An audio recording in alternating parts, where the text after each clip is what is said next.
Greetings! Today is May the 2nd of 2023.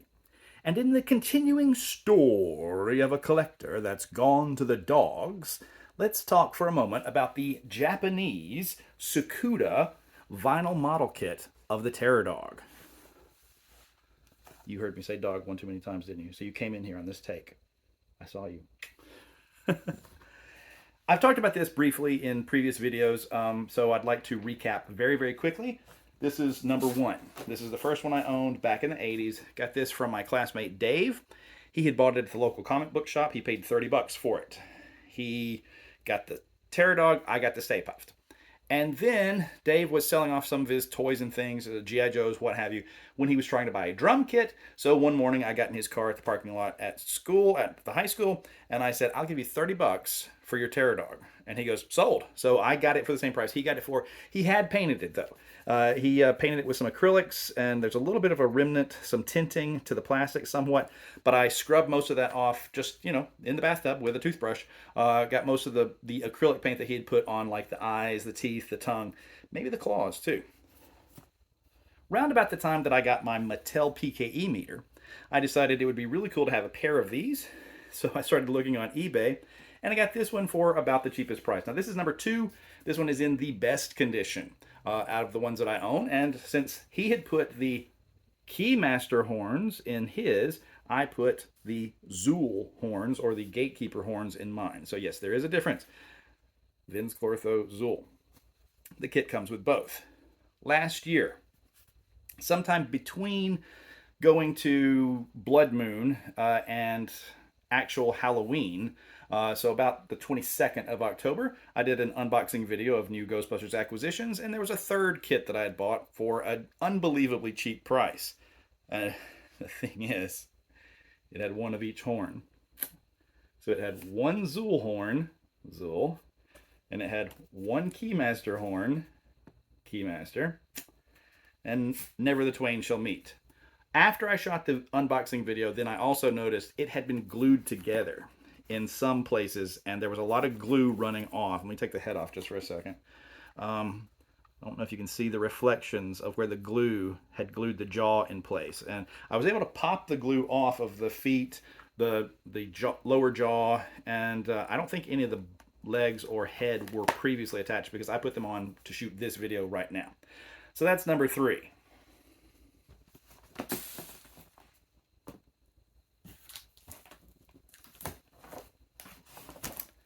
Another one popped up, and I thought, it's not a bad price for one in the box like that. So let's see what we got in here.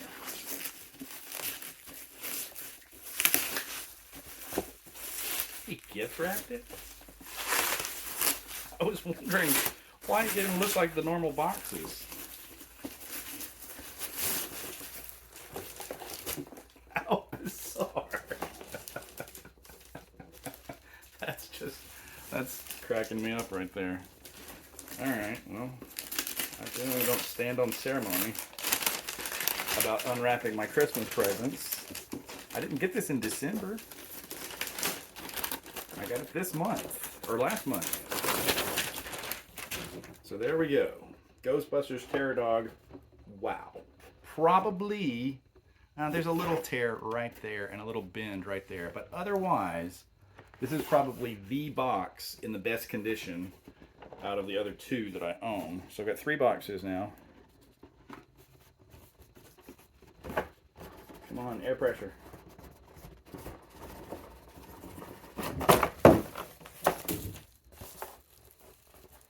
And baby makes four. All right. So, get the. He's actually got the instructions in his teeth. I don't know if they packed it that way in Japan or not. That's a neat detail, though. I feel like maybe this thing's never been taken out of the box. All right. So we'll say this is now the number one best condition one.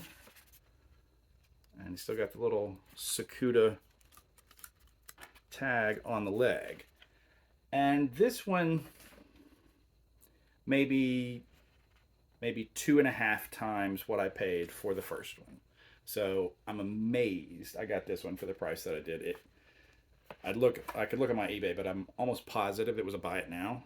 So, all right, so legs, head, all attached.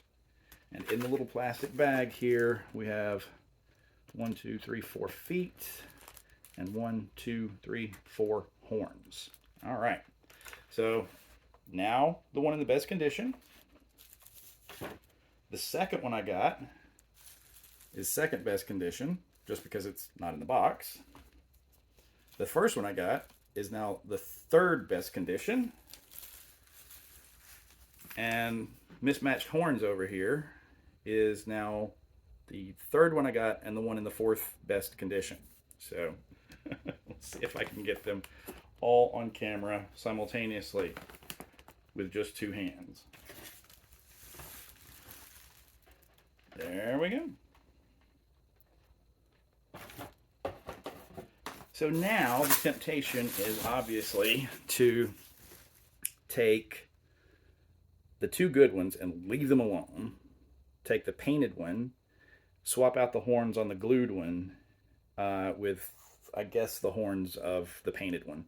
Really would be the best choice. And I might actually finally have two perfect ones to display and two less than perfect ones that I wouldn't feel so bad about painting. Which is excessive. I'm not saying it's not. But it'll be some time before I tackle something like that, because the last painting project that I did, I thought I had a really good match on a colored brown to an existing plastic and posted a photo of it online, and somebody was like, I hate to tell you this, but they don't match. So the agony of being colorblind, and this is going to be a lot of mixed paints to make them perfectly match my Chronicle Terror Dogs. So I don't know when I'll get around to it, but it would be really cool to match, to hand match, perfectly match all the paints on the Chronicle Terror Dog and paint two of these at the same time as I paint one of my two busts, life-size busts. Because I have the one with the teeth, which actually one of the teeth has gotten scratched in storage and that needs to be touched up anyway. But then if I match all the colors of paint, I could make the second bust look like actually the first bust look like the second bust. But anyway, so time will tell. Could be a long time. In the meantime, thank you for watching.